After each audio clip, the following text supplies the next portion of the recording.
According to what are apparently high-level sources within the Department of Justice, in 2017, the FBI secretly began an investigation into whether the president is, in fact, a Russian agent. The FBI apparently believed that President Trump could be a one-man sleeper cell, personally taking direct orders from his handlers in Moscow and working from within the Oval Office to subvert this country. The FBI said they believed that could have happened, so they spied, apparently, on the President of the United States. Well, shocking doesn't even begin to describe this story. Nothing like this has ever happened in this country. These allegations are literally without precedent. That is not overstatement. And by the way, the allegations are not true. The FBI did not find that Donald Trump is a Russian agent. No charges were ever filed against him. None will be. But an equally important question remains unanswered. How did this happen? Deciding that a sitting president should be investigated for treason is not a small thing. Officials within the FBI had to push for this investigation and then marshal evidence to justify it. Leaders at the very highest levels of the agency had to sign off on the whole thing. All of that happened. But on what grounds exactly? That's what we would need to know in order to understand this. Well, thanks to the Times story, we have some sense of the answer. And if you're imagining a secret transmitter covered in Cyrillic script discovered hidden in the Lincoln bedroom, no, think again. There were no cloak and dagger clues in this case, apparently. The FBI assumed that Donald Trump might be a Russian agent not because of anything he did in secret, but because of things he said in public, very public, standing on a stage, on camera, while running for president. Here's one of them.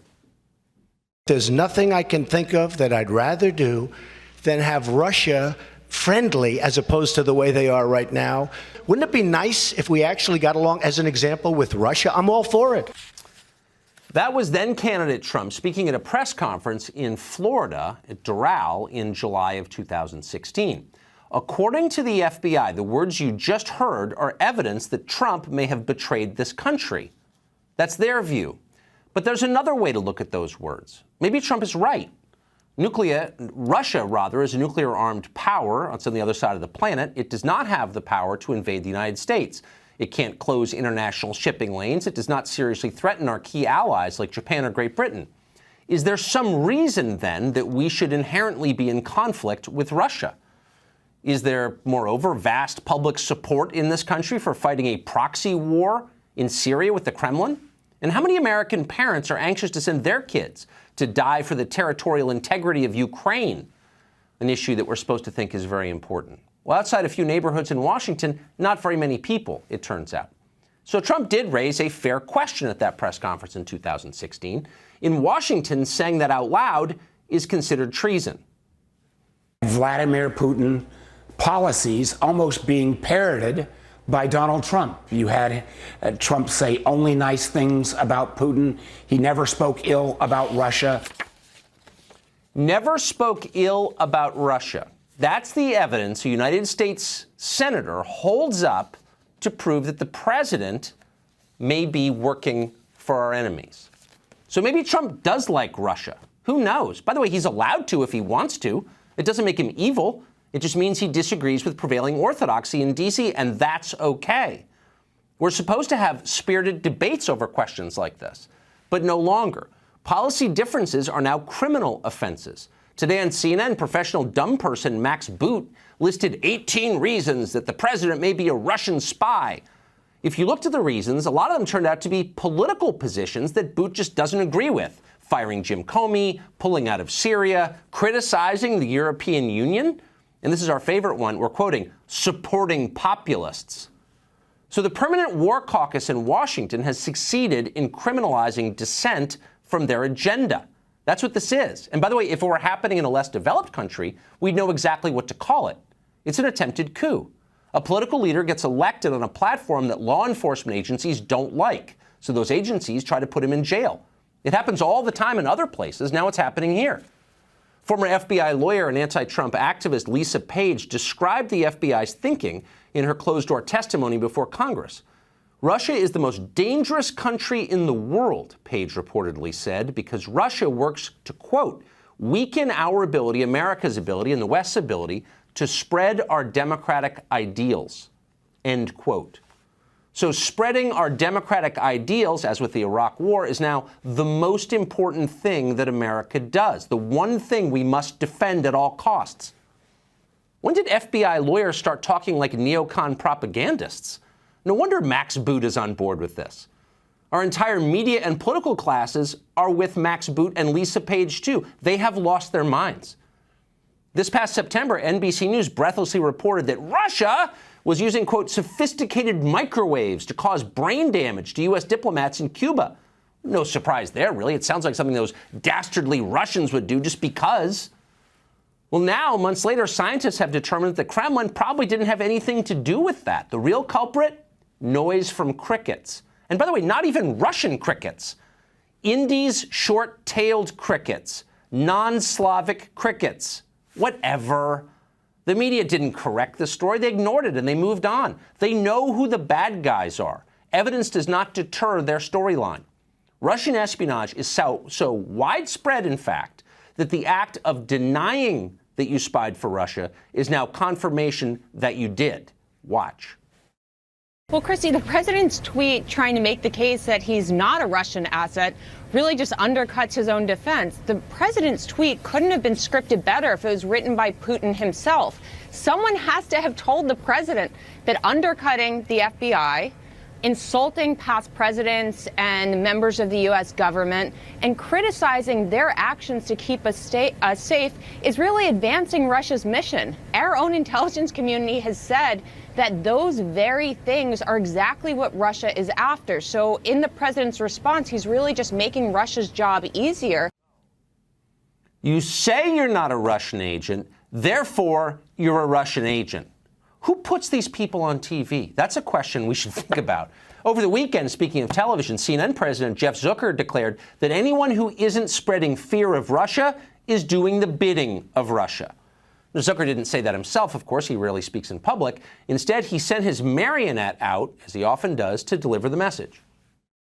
I was watching Good Morning America this weekend, and both mornings they led with snowstorms and scares at malls and other stories, and not this. And I just keep wondering if the public is ill-served if we don't make it really clear what the stakes of this story are. How can a morning show not lead with this drama, I guess is what I'm saying. I think plenty of times we lead with this drama. On cable, I agree. And we...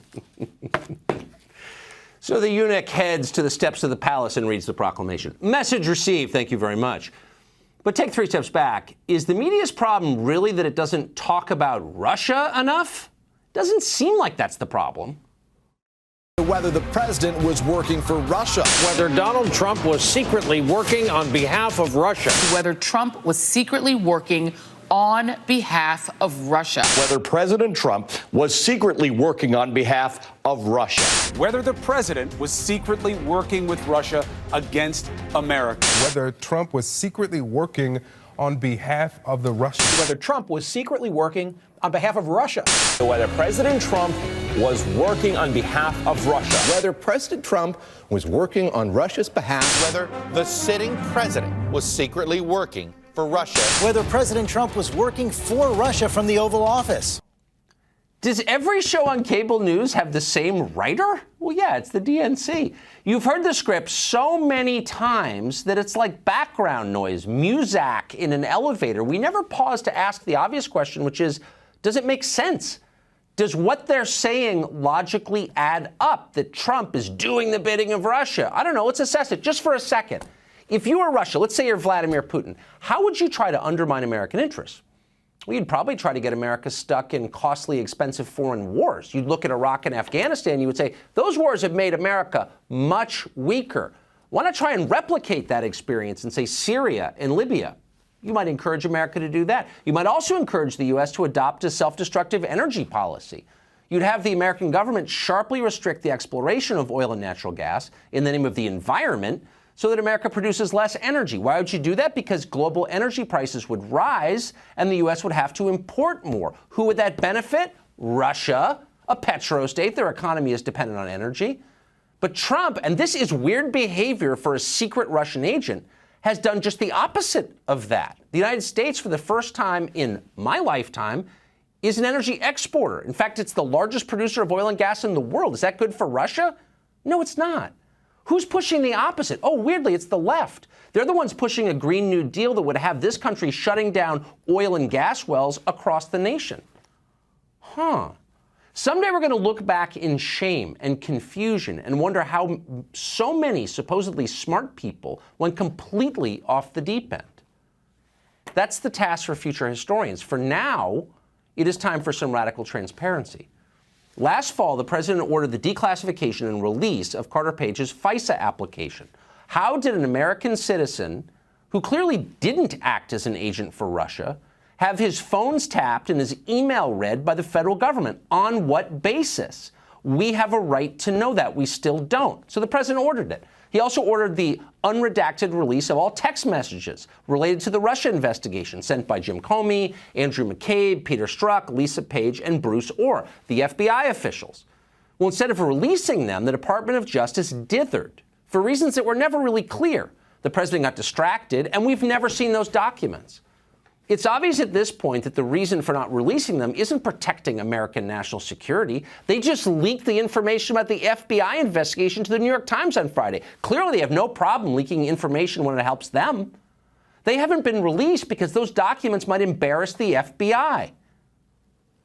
This endless shadow investigation has caused vastly more harm to this country than any Russian Facebook ad.